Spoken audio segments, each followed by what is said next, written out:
मतलब अपन damage control करने में माहिर है, और हम क्या है, हम कवि क्या है, हम सब डैमेज कंट्रोल करने में माहिर है। हकीकत कह रहा हूँ, अभी तो यहाँ कांग्रेस की गवर्नमेंट है, हमारे वहाँ पे भाजपा की गवर्नमेंट है, हमारे यहाँ पे भी कांग्रेस की गवर्नमेंट आ गई थी जब पिछली बार, वहाँ तो भाजपा हम थोड़ी मेहनत कर ली तो वापस का भाजपा की हो गई, सही कह रहा हूँ, लेकिन हमारे यहाँ भाजपा की है, इधर कांग्रेस की। हम कवियों की टेंशन हो गई जैसे सरकार चेंज हुई, नवरात्रि में 25-25, 30-30 कवि सम्मेलन, और जिस आयोजक को देखो राजस्थान में, वो आके हमको होटल में आके चमका के जाता है राहुल गांधी के खिलाफ।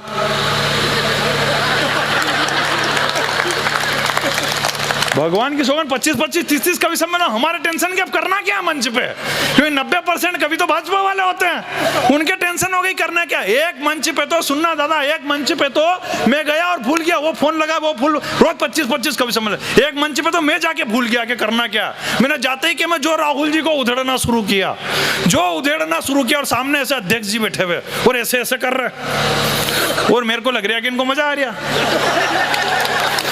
तो मैंने और उधेड़ना शुरू किया। फिर नीचे से एक पर्ची आई, बोले बेटा मंच कांग्रेस का है, आज पेमेंट लेके जाएगा क्या, अटैची भी यहीं छोड़ के जाएगा। तो भगवान की सौगंध, मैंने जो तुरंत डैमेज कंट्रोल किया उसी वक्त, तालियां उस बात पे बजा देना, मैंने तुरंत डैमेज कंट्रोल किया। मैंने कहा राहुल, अगर 97 पे आउट नहीं होता तो भारत आज वर्ल्ड कप जीत जाता।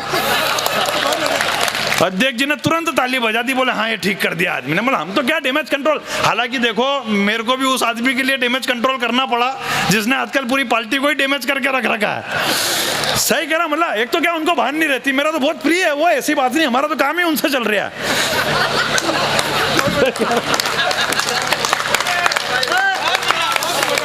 मतलब अभी यूपी के चुनाव में राहुल जी ने घोषणा करी, बोले मैं पांडव हूँ, बाकी सब कौरव है। अभी मंच से घोषणा करी उन्होंने, बोले मैं पांडव हूँ, बाकी सब कौरव है। तो पूरे भाजपा के लोग पीछे पड़े उनके, बोले कैसे कह दिया अपने आप को आपने पांडव, कैसे कह दिया अपने आप को आपने पांडव। तो राहुल जी ने पीए से पूछा कौन थे रे पांडव,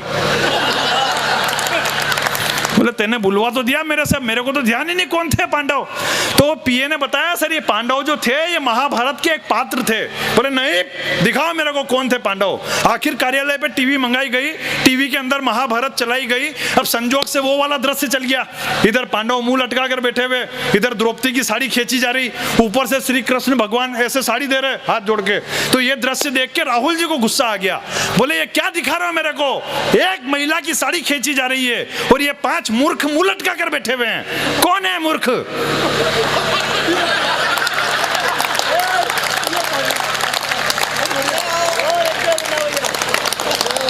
तो पीए ने बताया सर यही पांडव है। तो वो बोले कि वहां तो फिर उधर के आदमी का नाम लेने के लिए बोल देता मेरे को। बोले सर वो कौरव है, उनका आदमी तो खींच रहा है। तो तालियां बड़ी वाली अगली बात पे बजा देना। वो बोले वहां तो फिर वो जो ऊपर से साड़ी दे रहे हैं उनका नाम लेने के लिए बोल देते। बोले सर वो पूरी दुनिया के सम्राट है, आपके एक के फोड़े पड़ रहे हैं, उनके 16,108 है। वाह वाह वाह वाह वाह वाह वाह मुन्ना भाई वाह वाह कमाल। मतलब यार जानकारी होनी चाहिए किसी भी चीज की। होता नहीं कुछ उनसे पर सब कुछ झोंक रहे हैं। ये जो कभी उनकी बहन नर्मदा में डुबकी लगाती है, कभी वो वैष्णो देवी चक्कर काट रहे हैं, ये सब अभी क्यों हो रहा है, पहले क्यों नहीं हुआ।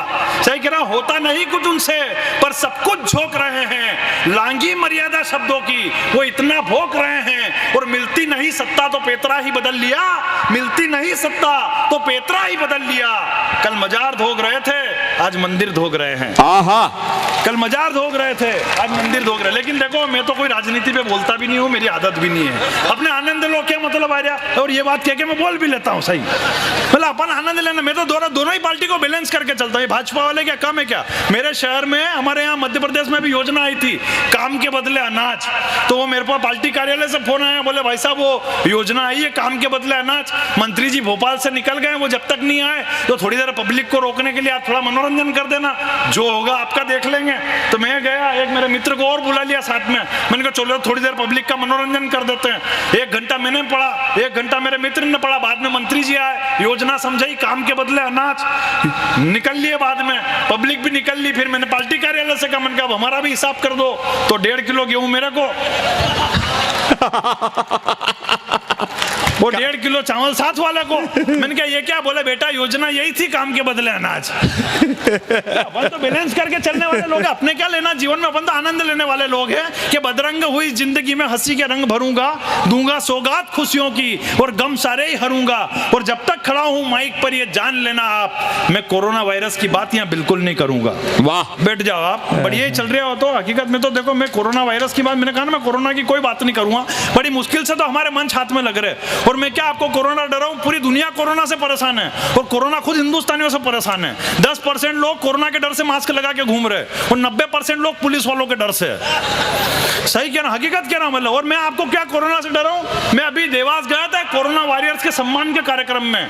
उस दिन के अभी 4-5 महीने पहले अपनी चाइना से झड़प हो गई, तो मैंने भी 4 पंक्तियां बिल्कुल गरम गरम पढ़ दी वहां पे कि जब शेरे हिंद की सेना में खुद महाराणा ही जाग गए, बिन हथियारों के लगा के वो हाथों से गोले दाग गए, और टाइगर ने जब रखा कदम यूं अपने ही अंदाज में, तो चीनी गीदड़ रणभूमि से जान बचाकर भाग गए। वाह। अरे वाह, क्या इससे ज्यादा तालियां तो वहां पे बजी थी। पर वहां हुआ यह कि वहां भीड़ में से निकल के एक आदमी आया और उसने मेरे खून से तिलक निकाल दिया, तो मैं भी खुश हो गया। मैंने कहा आज तो बहुत बड़ा सम्मान हो गया मेरा यार, आदमी आया और मेरे खून से तिलक निकाल दिया। पूरे मंच के लोग खुश हो गए। इन बड़े कवियों की लिस्ट में मेरा भी नाम आने लग गया। बोले यार छोरे का खून से तिलक निकाल दिया, बहुत बड़ा सम्मान हो गया। मैं भी खुशी खुशी घर पहुंचा, तो सुबह आयोजक का फोन आया मेरे पास। बोले भाई साहब घर पहुंच गए क्या? मैंने कहा हाँ पहुंच गया हूँ। क्या हो गया? वही बता रहे। हाँ वही, ये भी था उस मंच पे। तो आयोजक का फोन आया, बोले भाई साहब घर पहुंच गया क्या? मैंने कहा हाँ पहुंच गया हूँ। बोले आप घर में ही रहना। मैंने कहा क्यों? बोले जिसने आपके तिलक निकाला था नहीं वो पॉजिटिव आ गया है। मतलब हम क्या डरा, हम तो खुद डरे हुए। हकीकत कह रहा हूँ, क्या उसने देखा ऐसी नजरों से कि वो दिल में समा गई। उसने देखा ऐसी नजरों से कि वो दिल में समा गई। हर अदा उसकी नायाब थी जो मन में छा गई, और करता इजहार मोहब्बत का मैं उससे पहले ही। उस हसीना की रिपोर्ट भी कल पॉजिटिव आ गई। आनंद है। मतलब मेरे शहर में तो एक मार्केट है, वहां पे दुकानदारों ने सब जगह बैनर लगा रखे 2 फीट दूर से 2 फीट दूर से। एक दुकानदार ने 6.5 फीट का बैनर लगा रखा। मैंने कहा सब जगह 2-2 फीट लिखा हुआ, तेने 6.5 फीट क्यों लिख रखा? बोले मेरे को मलेरिया, चिकनगुनिया और डेंगू भी हो रहा है। तालियां तो अगली बात पे बजाना। मन के ये 2-2 फीट के हिसाब से 6 फीट हो गया, ये आधा फीट और क्यों लिख रखा है इसमें? बोला अभी कोरोना की रिपोर्ट आनी बाकी है। बोला इतना आनंद है यार, हकीकत इतना आनंद कोरोना में भी लोगों ने। मेरा तो एक मित्र है, कमाल सुनना बात को, मेरा तो एक मित्र है, उसने जैसे ही अनलॉक हुआ एक लड़की पटाई, और जैसे ही लड़की पट गई वो लड़की के पिताजी से मनवार करके शादी की तारीख निकाल ली, और शादी भी आ गई। 3 दिन शादी में झमाझम काम किया, और जिस उद्देश्य से शादी करी वो रात भी आ गई। अगले ने घूंघट उठाया, दुल्हन ने मास्क पहन रखा, और उस मास्क के ऊपर लिखा हुआ जब तक दवाई नहीं तब तक ढिलाई नहीं। लेकिन दूल्हा, क्या हंसी आई है आपको, जैसे आपके साथ भी ऐसा ही हुआ। मतलब लेकिन दूल्हा कोई मानता है क्या? उसने जैसे ही मास्क हटाया तो दुल्हन बोली, तालियां अगली बात पे बजा देना। जैसे उसने मास्क हटाया तो दुल्हन बोली, हे प्राणनाथ सुनो विनय हमारी, समझते हो मुझे अगर जान से ज्यादा प्यारी, तो करने होंगे पालन तुम्हें नियम सरकारी। अगर नहीं है तुम्हें डिस्टेंसिंग की तनिक भी जानकारी, तो स्टेट हेल्पलाइन नंबर 104 और सेंट्रल हेल्पलाइन नंबर 107 पर संपर्क करें, भारत सरकार द्वारा जनहित में जारी। मतलब सरकार के लोगों ने ये नंबर तो ऐसे रटवा दिए पूरे हिंदुस्तान में फोन पे कि ब्रह्मांड में अब जो भी काम होगा वो सारी जानकारी अब इन्हीं नंबर से मिलेगी। इतने नंबर रटवा दिए, मतलब आदमी के नींद में भी नंबर रटवा दिए। मेरे पड़ोस में एक हस्बैंड वाइफ रहते हैं पड़ोस में, हम इधर सोने की कोशिश करते हैं और उनका उधर लड़ना शुरू होता है। ये रोज रात की धमाल चलती है हमारे यहाँ पे। हम इधर सोते हैं और वो उधर लड़ना शुरू करता है। 1-2 महीने तो मैंने झेला, मैंने कहा यार इन पड़ोसी की तो फाइल निपटानी पड़ेगी यार। तो मैंने कहा कि आज रात को इनकी फाइल निपटाता हूँ। जैसे हम इधर सोने की कोशिश करे, उन्होंने उधर लड़ना शुरू किया। मैंने कहा आज पुलिस को फोन लगा दो। मैं 100 नंबर दबाने वाला था पुलिस के लिए, मेरे से 104 नंबर दब गए गलती से। और उधर से उन्होंने पूछा क्या तकलीफ है भाई? मैंने कहा तकलीफ, ऐसे माहौल में जीना तो ठीक, सांस लेने तक में दिक्कत हो रही है। अब बताओ कोई 104 नंबर पे फोन लगा के ये कह दे कि मेरे को सांस लेने में दिक्कत है, वो लोग छोड़ रहे हैं क्या आपको? भगवान की सगन, वो पड़ोसी तो कभी के लड़ लुड़ा के सो गए। हमारी जांच सुबह तक चली और नहीं कुछ होने के बावजूद भी 14 दिन का क्वारंटाइन हमने भुगता। बढ़िया। अब लड़ने की आवाज पड़ोसी के घर से नहीं, हमारे घर से आने लग गई। बोले इतनी कंडीशन, कभी कभी आदमी अपनी समस्या खत्म करने के लिए समस्या और बढ़ा लेता है, और यही काम किया पाकिस्तान वालों ने। उन्होंने अपनी समस्या खत्म करने के लिए आतंकवादी संगठन खड़े किए, और जब एक आतंकवादी संगठन ने इमरान खान को धमकी दे दी तो 4 पंक्तियां इस सदन में खड़े करना चाहता हूं कि सुनो पाक वजीर आजम, सुनो मियां इमरान। सुनना कमल, बढ़िया सुनो पाक वजीर आजम। क्रिकेट की भाषा में जवाब देता हूं इमरान खान को कि सुनो पाक वजीर आजम, सुनो मियां इमरान, ये क्रिकेट नहीं है, सत्ता है, तू बात हमारी मान, और चाहे तूने करी हो बॉलिंग, अब बैटिंग करना होगी, विकेट बचाकर रन भी लेना, ये सेटिंग करना होगी। वाह, विकेट बचाकर रन भी लेना, ये सेटिंग। हिंदुस्तान में जिस दिन रफेल आया उस दिन पाकिस्तान ने भी जोश जोश में फोन लगा दिया फ्रांस वालों को, बोले कितने का है, और जैसे ही फ्रांस वालों ने कहा 16,000 करोड़ रुपए का, इसने बात पलट दी। और सुनाओ तुम्हारे यहाँ कोरोना के कितने मरीज चल रहे हैं?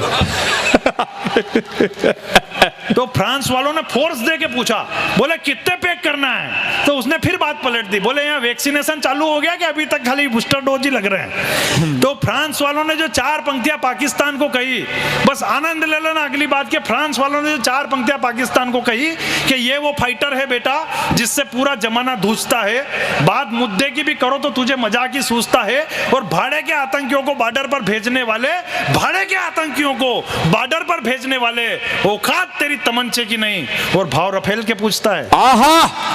औकात तेरी तमंचे की नहीं, भाव रफेल के।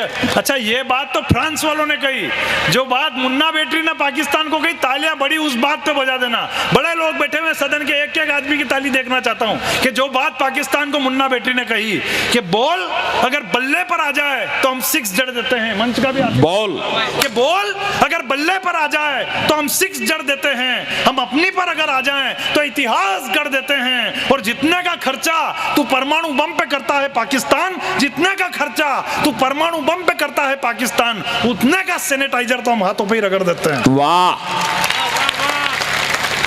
आनंद है। अपन तो कम में ही खुश होने वाले लोग हैं, अपन हिंदुस्तानी लोग हैं, अपन कम में ही खुश हो जाते हैं। मैं अभी जयपुर आया था कवि सम्मेलन करने के लिए, मेरे को वहां एक अंग्रेज मिल गया, मैंने उस अंग्रेज से पूछा, मैंने कहा तुम अंग्रेज लोग खुश कब होते हो, पूरे हिंदुस्तान में इतना बड़ा मुंह लेके घूमते रहते हो, तुम्हारे चेहरे पे मैंने आज तक कभी खुशी नहीं देखी, तुम लोग खुश कब होते हो? तो वो बोला हमारे यहाँ जब कोई बड़ी मिसाइल बना दी जाती है, किसी दूसरे देश पे अटैक कर दिया जाता है, हमारे यहाँ की GDP ग्रोथ बढ़ जाती है, तब जाके हमारे चेहरे पे बिल्कुल इतनी सी मुस्कुराहट आती है, कितनी बिल्कुल इतनी सी मुस्कुराहट आती है। अब उस अंग्रेज ने पकड़ के मुझसे पूछ लिया, बोले तुम हिंदुस्तानी लोग खुश कैसे होते हो? और मैंने जो जवाब दिया, आनंद ले लेना अगली बात पे, उस अंग्रेज ने पकड़ के मुझसे पूछ लिया, बोले तुम हिंदुस्तानी लोग खुश कैसे होते हो? मैंने कहा हमारे यहाँ तो खाली तरबूज मीठा निकल जाए।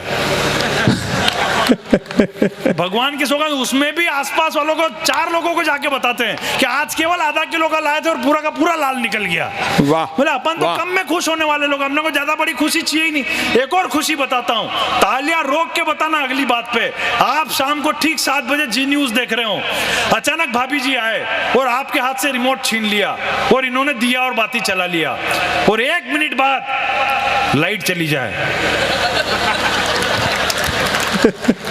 ऐसी खुशी निकल के आती जैसे पाकिस्तान पे कूटनीतिक जीत हो गई हो अपनी। तो अपन तो कम में ही खुश होने वाले लोग हैं, अपने ज्यादा बड़ी सी खुशी चाहिए। एक और खुशी आपको बताता हूँ, हकीकत कह रहा हूँ, ये खुशी भी आपके जीवन में घटी होगी। आपके घर बिजली का बिल आ जाए 2000 रुपए का, आप पूरे दिन टेंशन में, टीवी फोकट की चल रही है, वॉशिंग मशीन फोकट की चल रही है, बच्चे फोकट की टीवी दौड़ा रहे हैं, लेकिन जैसे ही आपको पता चले कि अपने पड़ोसी के 4000 रुपए का आया है, ऐसी खुशी निकल के आती जैसे आनंद बरस गया हो। मतलब अपन तो क्या है, कम में ही खुश होने वाले लोग हैं, अपने को ज्यादा बड़ी खुशी चाहिए ही नहीं। मेरे पास क्या ऐसी कई तरीके की जानकारी है, हकीकत कर अपने पास कई तरीके की जानी है कि चाहे लाख रख ले तू तीर तेरे कमान में। देखो ये टेक्निक होती है और कुछ भी नहीं होता है, और हम टेक्निक पे ही चलने वाले लोग हैं। हकीकत कह रहा हूँ, हमारे यहाँ तो अभी चुनाव के टाइम पे एक बुढ़िया मर गई थी, बुढ़िया मर गई, ऐसे लेटा रखा उसको। हकीकत कह रहा, इधर हंडी जल रही और उधर 5 औरतें छाती पीट के रो रही, अम्मा हमें भी साथ में ले जाती, अम्मा हमें भी साथ में ले जा। बिल्कुल माहौल खतरनाक, इधर बुढ़िया को लेटा रखा, उधर हंडी जल रही, उधर 5 औरतें छाती पीट के रो रही, अम्मा हमें भी साथ में ले जाती, अम्मा हमें भी साथ में। अचानक 2 मिनट बाद वो बुढ़िया के हाथ हिलने लग गए, वो पांव के पंजे भी हिलने लग गए। तो सबसे पहले तो वो औरतें चुप हुई, जो कह रही थी कि अम्मा हमें भी साथ में ले चलो। बिल्कुल आंसू चुप हो गए, बिल्कुल चुप होना, तो कोई पास में जाने को तैयार नहीं।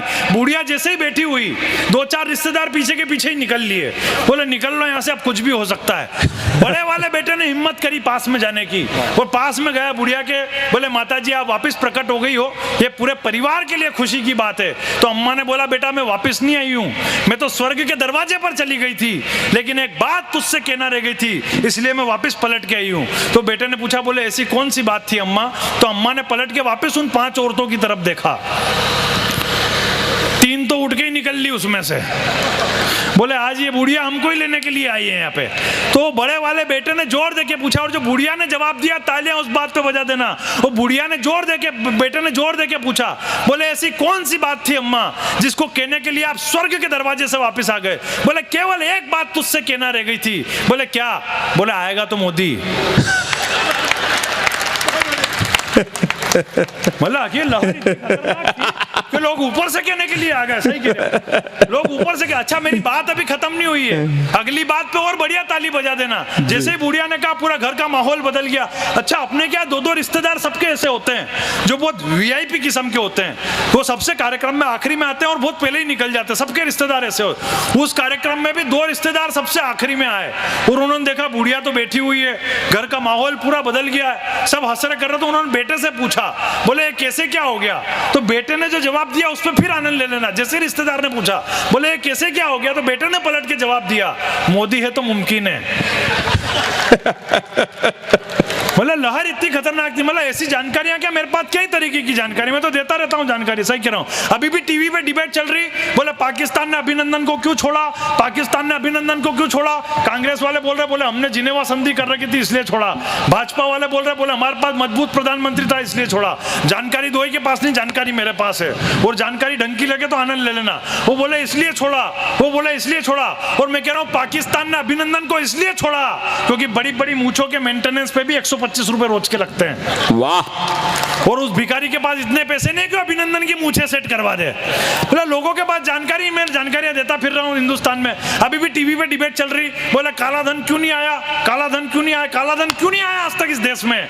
क्योंकि अभी तक कोई गया ही नहीं लेने के लिए। वाह, सही कह रहा। जिसको बुलाया था काले धन के लिए वो दूसरे काम में लग गया। माल्या तो मजे कर रहा लंदन में, विपक्ष वाले जीत ढूंढ रहे गठबंधन में, जनता मजे ले रही सबके मनोरंजन में, और काले धन की अब कोई बात नहीं करेगा क्योंकि बाबा खुद उलझ गया दंतकांति मंजन में।